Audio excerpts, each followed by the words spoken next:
Well, hello again from St James's Park. Now, where do I start with that? Well, I've just emerged from Eddie Howe's press conference, and of course there was only one real topic up for discussion, and I will get to, answers to the questions we've posed of him.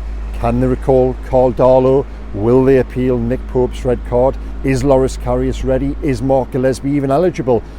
I'll get to the answers on all of those, but first of all, let's just pick over the game. A 2-0 victory for Liverpool, and I've just noted on Twitter and various conversations, there's almost an in the face of adversity among supporters here. They were encouraged by the way Newcastle played with 10 men, and yes, okay, I get that there were positives, and I'll come to those positives, but for me, I think it was a bruising night with regards the Carabao Cup final next weekend. And my reasoning is it's threefold really.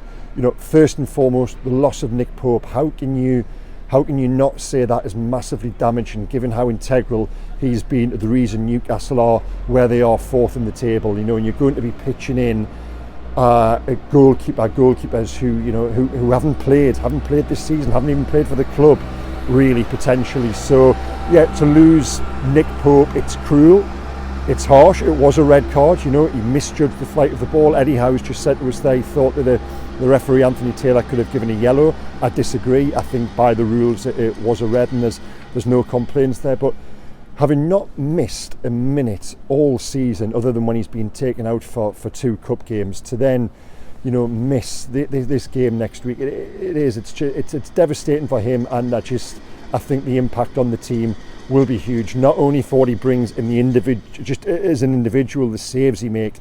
It's that back 5 unit as a whole. They went those 10 hours without conceding a goal because of the collective, not just because of Nick Pope, or not just because of Sven Botman. It was all of them together, and to remove one key, probably the most integral element of that back unit for me. I just think it is such a blow coming up against a Manchester United team who at the moment are shooting and scoring goals for fun. But then away from Pope, you just come on to the defending in general, and you cannot escape for that 12-minute period. Now that 12-minute period when Liverpool scored 2 goals and Nick Pope was sent off, Newcastle were cut open 3 times. You can't deny that. Kieran Trippier and Fabian Schär for the first goal, leaving Darwin Núñez all alone. For the second goal, it's Kieran Trippier again who was playing Cody Gakpo on side. And then for the third incident, it's a half volley downfield from Alisson, straight in between Newcastle's backline, and then obviously Nick comes out and does what he does. And I've written in my match report, which of course is available below the line, for the Mail on Sunday, I think I led on, not since the tradition of having a stag do the night before a wedding have preparations for a big day gone quite so spectacularly wrong, and that 12-minute period really was devastating for Newcastle. But also, listen, with 10 men, they played well, and if they got 1 goal, I think it would have been a very interesting finale, and I think Liverpool might have panicked and the crowd might have roared Newcastle to an equaliser. But they didn't get that goal, and that is the point what we've come back to, that they haven't scored more than once in the Premier League since Boxing Day. And just to pick up on a player, Alexander Isak, for me, I didn't think he was great there again today, the same way I didn't think he was particularly great down at Bournemouth, and I've been far more impressed with Isak when he's come from the bench. All of his best performances, certainly post-injury, have come as an impact sub, and why is that?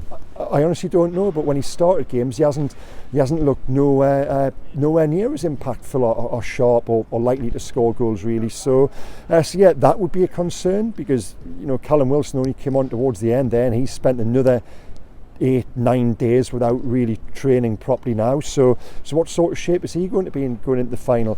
Miguel Almiron, Newcastle started like a house on fire before getting their fingers burnt. I said to the guys down there in the press room, someone said, when was the last time Newcastle played really well? I said, well, actually, it was 10 minutes. The opening 10 minutes here, I thought they were brilliant. And one of those positives is St Maximin.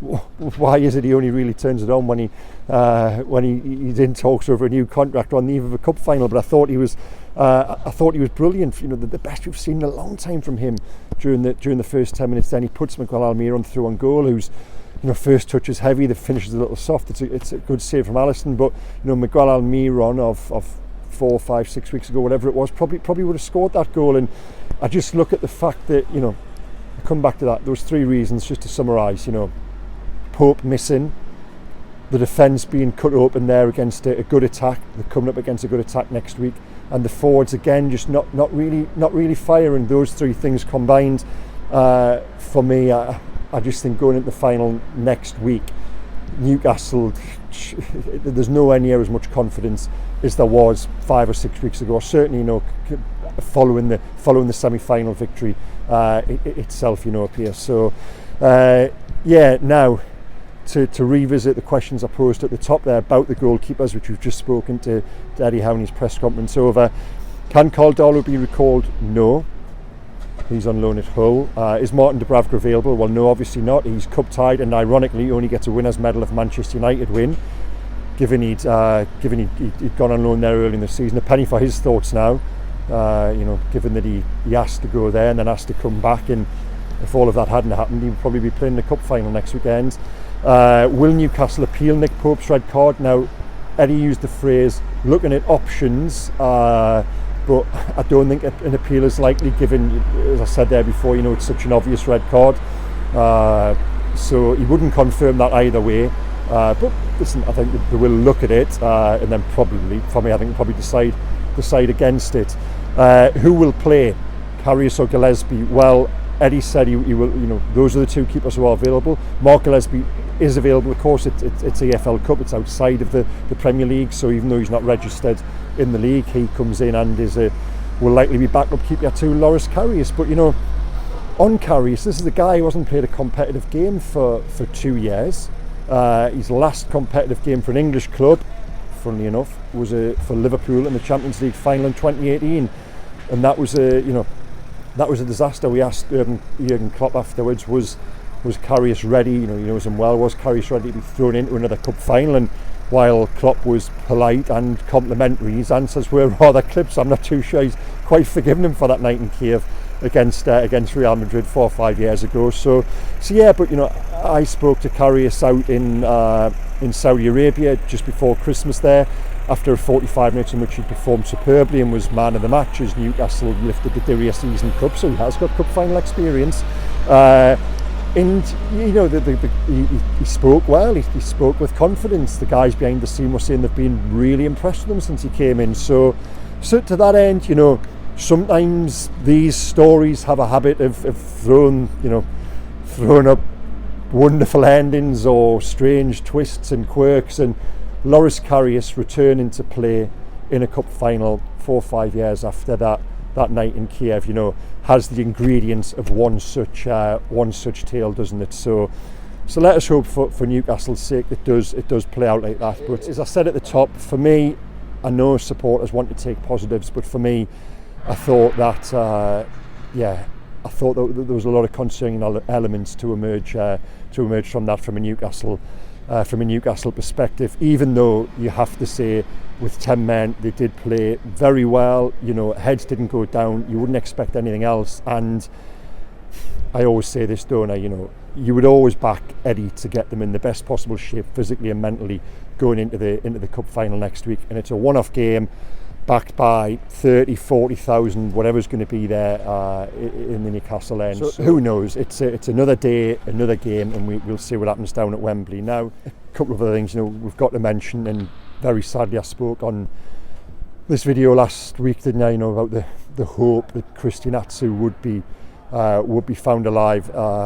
As the days went on, that hope was just sort of fading, wasn't it? And sadly we woke up the news this morning that his body had been recovered overnight in Turkey, and yeah, just awful. He's got his family are still based here in Newcastle. He's got 3 children, and the oldest of which is 9, and they came to the game today. The man wanted them to be here to experience that warmth and the tributes for Christian, and I have to say I prefer a minute's silence. A minute's silence was planned. I think it's far more impactful, and especially for someone so young, and bearing in mind the circumstance in which we lost Christian. So yeah, I would have preferred a minute's silence, but nonetheless the applause was heartfelt. The Liverpool supporters joined in, and there were songs for Christian throughout the second half there. So I hope and I expect his family would have taken great comfort from that. But I've written some words you never thought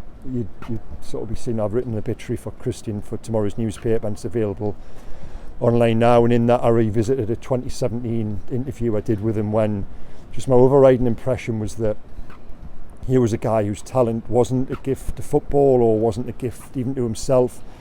It was a gift to enable him to help other people, to help his family, to help people in his home country. And every summer he went back there with bags of balls, kits, books, shoes, everything he possibly could to help underprivileged children like he was. And he lost his own father suddenly at 12, and for his children not even to get to that age before losing Christian really is just absolutely heartbreaking. As I say, there's still his children, 3 children still live here, and just really does put everything we've just spoken about into perspective really. So probably the best place to leave it, and just to say that as much as a football match has gone on here today, and what an eventful game it was, and given us plenty to talk about, I think thoughts really sort of leaving here today are with Christian and his family, and let's just hope that they did take some comfort from that. Okay, take care guys, and we'll see you next week ahead of the Carabao Cup final. Bye bye.